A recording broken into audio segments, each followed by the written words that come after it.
After the disappointing second season of Rings of Power, I've been looking for something a little different, a refreshing palate cleanser that would help clean out the cobwebs and give me something worthwhile to talk about and enjoy. But Netflix's new Tomb Raider: The Legend of Lara Croft isn't that.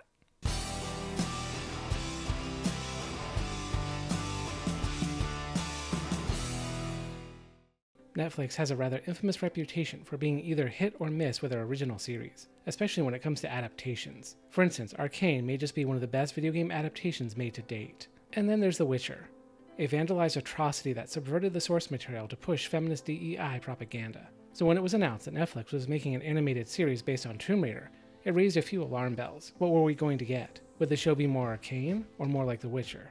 As information slowly trickled out, first looks, stills, trailers, all evidence pointed to Tomb Raider: The Legend of Lara Croft being another Netflix disaster. First of all, it's adapting Crystal Dynamics' new reboot universe, which is the iteration of Lara I like the least. Crystal's Lara is an emotionally fragile, self-righteous hypocrite who's supposed to be relatable because she cries a lot.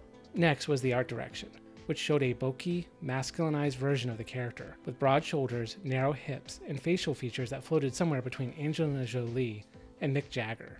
The look and tone of the trailer reminded me too much of Gail Simone's comic run that filled the story between the first reboot game and Rise of the Tomb Raider, and that isn't a good thing. All that to say, I was not optimistic going into this show, but I was willing to give it a chance. It was possible that all the aesthetics were only skin deep, that something worthwhile could be found under the surface. So let's take a look at the first episode and find out. We open on an action scene. Lara is running for her life through a forest. She slides under a fallen tree trunk, narrowly avoiding some arrows. She scrambles for a hiding spot before some men appear on a cliff above. The men are all carrying bladed weapons, though curiously none of them has a bow. Lara makes a rather unbelievable jump across a chasm and catches herself with a hunting knife. And I just have to say, stopping a fall by jamming a knife into a vertical surface just isn't believable, not even in an animated show based off of a video game. But anyway, Lara's pursuers don't follow, because this petite female adventurer can make a jump that these guys won't even attempt. Lara free climbs up this elaborately carved cliff face and arrives outside a hidden temple she calls the House of the Jaguar. House of the Jaguar. It is real. She radios a man named Roth, and this gives us our first hint at where we are in the timeline. Roth. I found it.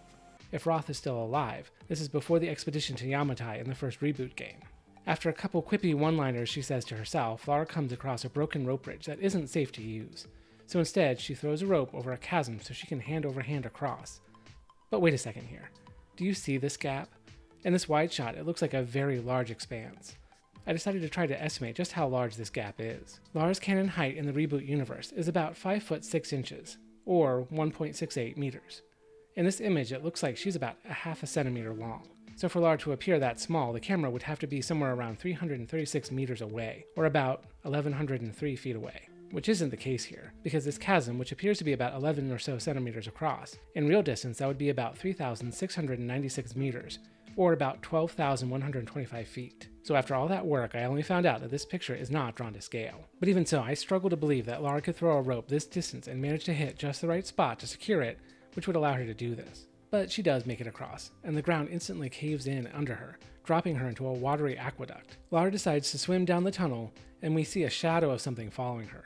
And a few moments later, it emerges behind her, an alligator with glowing eyes. Lara swims away incredibly fast considering she's wearing heavy hiking boots, and not scuba gear. I also have to point out that Lara's been holding her breath for a considerable amount of time.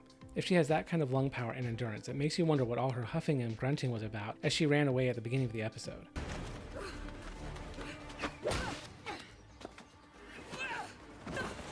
But anyway, Lara makes it to the exit and gets out of the water, but the alligator jumps out right behind her and bites her leg. Lara pulls out a knife and tussles with the alligator before stabbing it in the head. After getting out of the water a second time, we see that the alligator bite on her leg is barely an inconvenience, because aside from a little blood, she seems fine. He must not have bit down very hard. I guess he wasn't hungry, or maybe he was a vegan gator, who knows. But then Roth appears right behind her, and where has he been? No, seriously, what has he been doing while Lara was being shot at? While she was almost eaten by an alligator? Did Roth really just let her do all the heavy lifting so he could waltz in afterward? What a Lara is very excited because the discovery of this temple proves one of her father's theories. Everyone thought my father was crazy to think that the Chavine people came this far south, but he was right. And this is the first sign of trouble when it comes to the continuity between the show and the games. In the Tomb Raider reboot universe, Lara's father, Richard Croft, was an archaeologist, and while Lara shared his love for the subject, she wasn't interested in his work. In the games, we are told that many of Richard Croft's theories were unorthodox. His reputation suffered, and his career was on the rocks when he died of what looked like a suicide. At the time of the first game, Lara had dismissed her father's work and his theories. Of course, no one believed him, including me. It is her experience on Yamatai during the first game that changes her mind. Now open to the validity of her father's work, she becomes obsessed with proving his theories and vindicating him publicly. But this opening sequence takes place before the first game, so at this point Lara should still be indifferent to her father's legacy. But as I said, this is only the beginning of the problems. Moving forward, Roth tells Lara that she, like her father, is always right, because this show, like others, has to tell you character traits rather than showing them organically. But remember this, because Roth is about to contradict himself in just a moment. The temple they found is supposedly home to a mythic artifact, a box. We are told a legend that this box grants wealth to those who possess it. Lara gets distracted by murals etched into the walls while Roth pries the box from its resting place, with far less care than I would have expected from an experienced archaeologist. After studying the murals, Lara starts to question whether they should mess with the box, believing it may have dark consequences. Roth, I'm not sure we should be taking this. But Roth tells her that the murals are just pictures, and that she, like her father, expects treasures to be grander than they are. But hold on. Remember that line I told you would be important? Just moments before, Roth told Lara that she, like her father, is always right, and now he's dismissing her. It isn't a great look for this guy. He tries to deflect by telling her how awesome she is, which is really forced and on the nose. As they leave the temple, the guys we saw chasing Lara earlier are waiting for them, and a couple of them have guns now. Really convenient that they didn't have those earlier, or they would have had no trouble stopping Lara, though I'm still wondering what happened to that guy with the bow and arrows. For that matter, why would they use bows and arrows if they have guns? I don't know, and the show doesn't answer it. There's a brief standoff, during which Lara notices that the guys are wearing imagery that matches things she saw in the temple. This leads her to believe that they're some kind of temple guardians. But Roth again ignores her. Don't let them fool you, girl. They want our treasure. So far, this version of Roth bears very little resemblance to the Roth in the video games. He is far too arrogant, foolhardy, and dismissive, and I don't understand why they've written him this way. Except, of course, to make sure that he doesn't eclipse Lara, though he absolutely should at this point. He is older, more mature, and far more experienced. But anyway, one of the guys with the guns decides it's a good idea to walk up and pistol whip Roth, which starts a painfully choreographed fight, during which the guys with guns don't even try to shoot Roth or Lara, despite having plenty of opportunities. It ends with most of the guys knocked out, and their leader manages to grab Lara and put a gun to her head. Roth picks up one of the other guns, and our bad guys don't do anything while Roth shoots them in the head. Naturally, this freaks Lara out, but Roth tells her that it was him or them, and they had to do whatever it took to survive. This is supposed to play into Lara's survivor mentality, though I have to point out if those temple guardians really wanted to kill Roth and Lara, they could have. Several times. Anyway, we get the first scene where Lara cries, and then we cut to the main title. Next, it's 3 years later, which definitely puts us after the events of the first game, though I'm not sure exactly where it is compared to the other two. But apparently neither do the writers. An older Lara is in the middle of a fist fight in Peru, but it seems like the fight is all in good fun, as the person she's fighting is a friend. After the fight, one of Lara's other friends, Jonah, calls her. Jonah is a fellow survivor of the first game. He's upset that Lara isn't home hanging out with them for Christmas. He goes on a heavy-handed exposition-laden rant about Lara still being hung up on Roth's death, and that she needs to restart and move on. So this leads me to believe that we're somewhere between the first and second games, except that Jonah is with Abby, a love interest that's introduced in the third game, Shadow of the Tomb Raider, which again throws the timeline into confusion. By the end of Shadow, there is nothing to suggest that Lara is still suffering from PTSD or emotionally hung up on the guilt over Roth's death. The events of the second and third games depict Lara overcoming and transcending the trauma she experienced in that first game. So if this show does take place after Shadow, it is rewriting elements of events and character to make it work. But the conversation with Jonah is enough to affect Lara, and she does return to her family home, Croft Manor, a place she hasn't been in many years. We don't get to see her make this choice, how she wrestled with it, or what finally changed her mind. She's just there. She starts cleaning things up and stumbles across the box from the opening, and a picture of the group from the first game. And thanks to some quick flashes of imagery, we know that Lara is indeed still rattled with guilt and post-traumatic stress from Yamatai. Both Jonah and another guy show up. The other guy is Zip, who Tomb Raider fans may know from another set of Tomb Raider games. When Crystal Dynamics took over the Tomb Raider license, they did a soft reboot of the franchise with Tomb Raider Legend, which released in 2006. Unlike the original games, which featured Lara as a loner with no close personal attachments, Legend introduced a couple of friends that Lara worked with. There was a research assistant, Alistair, and a technology expert named Zip. So what would a random side character from a different trilogy be doing here? Well, apparently moving forward, Crystal Dynamics is interested in unifying the entire Tomb Raider canon into one. They want to integrate elements of all the games into a single, cohesive world. This show is their first real attempt in that campaign. That is why Zip is here. But it's not handled very well. Zip has never appeared or been referenced in the reboot Survivor timeline. The show drops him in as if you should know who he is, and doesn't give him a proper introduction. But if you do know who he is, it throws you anyway because he shouldn't be here.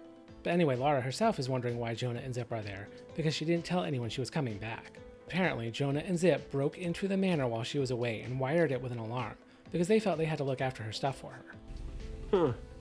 Jonah is still determined to help Lara start over, but Lara says she's only come back to get rid of all her father's stuff, and Roth's as well. This comes out of nowhere, and I don't know when she decided to do this, or why. After helping her clean up a bit, Jonah and Zip leave, and Lara falls asleep on the sofa. And she has a memory nightmare reliving Roth's death. This is part exposition to fill in people who haven't played the game, but it also reinforces Lara's PTSD. Next, Croft Manor is throwing a giant party. This bit is confusing because some people make reference to Lara giving her father's stuff away, but there's also an auction going on. So what I think has happened is Lara has given the stuff to a museum, and the museum is auctioning some of it off to raise money. But that's just my guess because the show doesn't explain it very well. Lara is approached by a tall white guy in a nice suit, and it's clear almost immediately that he's going to be a villain. They exchange some pointless dialogue, and then Lara wanders out of the party to have some alone time. But she sees someone running across the roof of her house, and she goes to investigate, to find a masked figure is broken in to steal the box. They have a fight, and the guy runs off on a motorcycle. Lara steals someone's sports car and gives chase.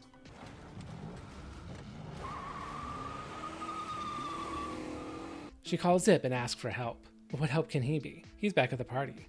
Well, it seems in addition to wiring the house with an alarm, he also planted low-jack trackers on everything in the house. You put trackers on everything, right? Can you find him? But Zip warns Lara that her car won't be able to maneuver through the tight streets in the town beyond the manor. And I don't know how Zip knows what kind of car Lara's in, since she just stole it from the valet line, and he didn't see her do that. So I guess in addition to turning Zip gay, they also made him psychic, because he's right, and Lara has to ditch the car for a bicycle. Yes, they want you to believe that Lara can keep up with a motorcycle on a pedal bike, which she almost does, but then Lara almost gets hit by a car and the thief gets away on a boat. And I don't know why this bit with Lara and the car is animated in such an awkward way. Lara sees the car and slides the bike sideways to slow it down, and then it just cuts to the car passing Lara and she's on the ground. It's needlessly choppy and not as dramatic as it could be. But Lara gets up in time to see the thief, and surprise, it's the creepy guy from the party. Who saw that coming? Back at the manor, Zip wants to know if they can turn on some lights to make it easier to work, but Lara says she hasn't paid the electric bill. She opens a secret entrance to a secret study, and for some reason, this room has power. Which leaves me wondering, did Lara just lie to Zip? Or does this room have its own kind of super secret special generator or something? With the light on, Lara is able to go to the exact bookshelf, to the exact book, to the exact passage, which holds the information about the box that was just stolen. The book says the box is a curse, not a gift. Jonah comes back in for more forced melodrama. Zip is still tracking the box, which has already gotten onto a plane, and Zip is able to use his psychic ability again to determine where the plane is going. Then a mysterious storm blows up over the manor all of a sudden. This isn't normal, right? Finally, we see our villain on a riverboat. He knows how to open the box, and inside is a glowing green gem. He grabs it, and he glows green for a moment, and now he can take control of people, to make them do whatever he wants. Our villain takes control of a deckhand and orders him to kill the captain, only to stop him just before he does. So maybe our bad guy isn't so bad after all. At least not yet. The episode ends as another mysterious storm forms over the bad guy's boat. And that is the first episode of Legend of the Tomb Raider. There's a lot of utter nonsense packed into this episode. Lara swings wildly from one disposition to another with little or no reason. First, she's globetrotting around the world to avoid dealing with her past. Then she returns home just to get rid of all of her father's things. But when one of those things is stolen, she becomes obsessed with tracking it down and stopping the person who took it. They have saddled her with a hefty dose of PTSD, and I have to say, I am sick of the only character beat writers seem to give female characters is to overcome some kind of past trauma. It has become overplayed and cliche at this point, and it isn't even executed well here, only popping up when narratively convenient. The action is not executed well either. Lara doesn't move like a human being. Her animation is far too floaty. The inconsistent presentation of the characters, the source material, and the plot does not work. If this is how the show starts, I have very little interest in watching any more of it. However, if you'd like to see me cover more episodes, or the season as a whole, let me know in the comments below. And remember, this is all just one Rebel's opinion. If you appreciated this commentary, leave a like, and remember to subscribe, so you'll get all the latest updates from Rebel Normal.